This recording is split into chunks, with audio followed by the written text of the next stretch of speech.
All right, all right. Hey, hi there. Happy and hearty hello. What is going on, Haunt Nation? I got three for you. Uh, 2 weeks ago, not this past weekend. Sorry I didn't get them up earlier. Sick as a dog all last week. All last week. Basically went to the haunts, was homesick after that. Just not a great week. Definitely not. Definitely would not have been fun trying to do these videos because I was coughing up a lung, so I wouldn't have been able to get 6 words out without coughing. Wouldn't have been fun for me, wouldn't have been fun for you. So here we are. Anyhow, this is going to be a review of Scarehouse Pittsburgh, Pennsylvania for the 2023 season. Scarehouse used to be located in a what looked like a some kind of a playhouse in Pittsburgh proper, I think. Used to have you park at the zoo, the Pittsburgh Zoo, get on a school bus, they'd take you a couple miles down the road, I would guess, and to the Scarehouse proper. Now, the Scarehouse is located in what appears to be a defunct mall on the outskirts of Pittsburgh, Pennsylvania.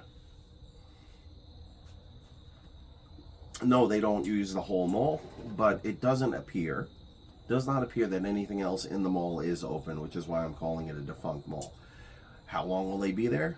Who knows? Until and unless that mall gets up on its feet again, if it ever does, or somebody sells the land or what have you, probably until then. So, last time I was at Scarehouse proper, the one in the old playhouse, phenomenal experience.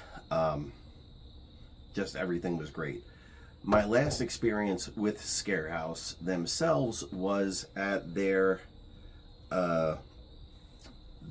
basement, which is supposed to be their far more intense, scary.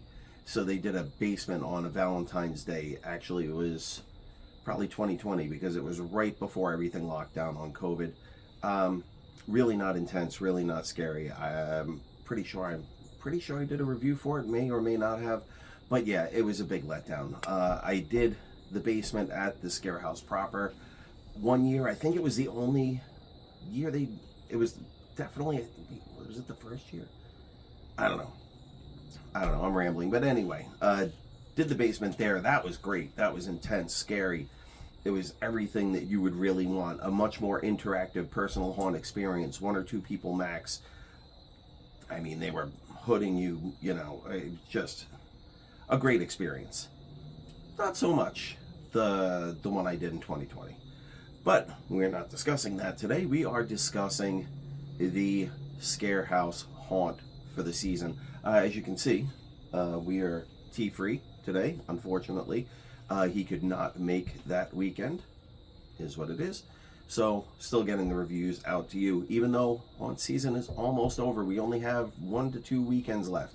Really, this weekend, maybe a few more days, maybe where you are, they'll have an extended weekend in November that you can actually go to haunts because Halloween falls on a Tuesday, so sometimes they push to the following weekend. Anyway. So the haunt itself isn't too expensive. It is between I think $20 and $30, and it is dependent on when you actually go to the haunt. I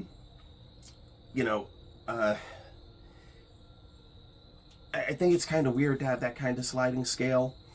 I think it makes more sense to have a price point and then offer coupons for certain nights, but I get it. You want to make the price cheaper on dates and times that people don't normally go, to entice people to go, yada yada yada. So it is a stand-alone haunt. There is no hayride, no nothing else. It is just a single haunted house that you go into. They have some concessions type stuff in the lobby area of the mall, and nothing overly thrilling. You don't really get, you kind of don't get the haunt feel until you're actually in the queue of the haunt. So you go in, they ask you when your tickets are for. They've got a couple things in the big lobby, of the place. They had this really, what seemed to be almost an automated zombie, which was kind of cool. You'd go in, they ask you what your ticket time, they get you on a line, you go on that line leads you to the front of the haunt, where they do wand you, you know, empty your pockets, they wand you, make sure you don't have any weapons, yada yada yada, which is getting very typical.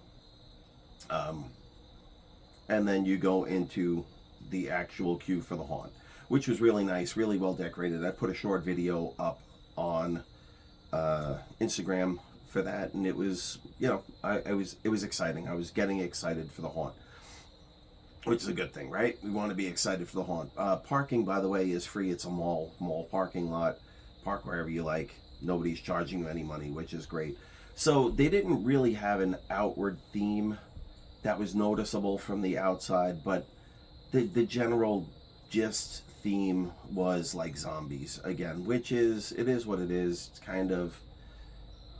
kind of old. It's a little bored, but it is what it is. They did have varying themes as you walk through, some of which I really, really liked, some of which I didn't like so much. But so the timing and spacing, I had a group of 2, there was a group of 4 in front of us. There was like 3 teens and their mom. I can tell you, I wasn't thrilled to be put in with them. They were doing something that I've noticed that I'm gonna have to do another video on. Everybody seems to have main character syndrome lately. They all have fucking main character syndrome. Everyone thinks they're the main character of everything going on in the world. And once again, we were stuck behind people who wanted to stop at every animatronic and watch it while we're, you know, 8 feet behind them, or stop and have a witty repartee with every single actor in the haunt. And it's just getting fucking tedious, guys. Like I said, I'll do a whole video on it, but really, man, people are getting more and more fucking annoying. Anyhow, so yeah, went through in groups. They were doing, their spacing wasn't great. It was maybe 30 seconds worth of spacing, because the group behind us caught up to us in short order, partly because of the group, like I said, main character syndrome with us, and partly not. So the spacing wasn't great. Could have been better. The sets were really nice, actually. They had higher than normal. Most places would have like what looked like an 8-foot, you know, 6 to 8 foot walls, and the walls were actually good. They did use netting over the top in some places. Mind you, you're in a mall, so you can, you know, if they don't have netting, you're going to see the mall ceiling. But the sets were really well done. There were some things that were really out of place. Again, like, they had everything weathered to look like it was, you know, post-apocalyptic, and you'd see like a brand new coffee mug sitting there. You'd see like a package of, you know, like a 6-pack of beer that had no weathering, that looked like, you know, somebody was, when they were done with the haunt that night, they were just gonna crack open a few to have them with the guys, you know what I mean? So some of the things like that were jarring. There were a couple things that did seem out of place. Most of the animatronics were working. The costuming was pretty good throughout. The costuming was pretty good. However, it seemed like a couple of the people that actually had really good costumes were hidden in the darkest fucking areas. And this is not the first time I've noticed that this season, but I did notice it there. There was somebody in a full body costume, and they were in possibly the darkest room in the entirety of that haunt. They did some phenomenal things with lighting. Some really good stuff with some of their lighting. You know, but some of that stuff was hit and miss. Like I said, the idea is there was nothing that I would consider really scary in that haunt. You know, but I'm not the best litmus for that. There were things that I think some people would find disturbing, some imaging that people would find disturbing, so just so you know. But there were plenty of kids, anywhere from 10 years old and up. Nobody was screaming, nobody was crying, nobody was carrying on. So, I mean, I wouldn't be too worried if you're thinking about bringing kids. Yes, I keep checking the time because we do have that 20-minute time limit. I don't really think I saw any prosthetics. Some of the costumes just didn't make sense. In certain areas, you kind of had to figure out what was going on. The flow didn't always make sense through the house either. The length was surprising, honestly. It was surprisingly long, and that's a good thing, you know. I was surprised that, you know, about halfway through, I was thinking, like, yeah, I got an itch, just in case you're wondering why I'm probably out of frame. Got an itch on my ankle. Anyhow, yeah, it was surprisingly long. I thought it would be shorter, and I was like, wow, all right, we're still in the haunt. This is great. You know, I like a long haunt.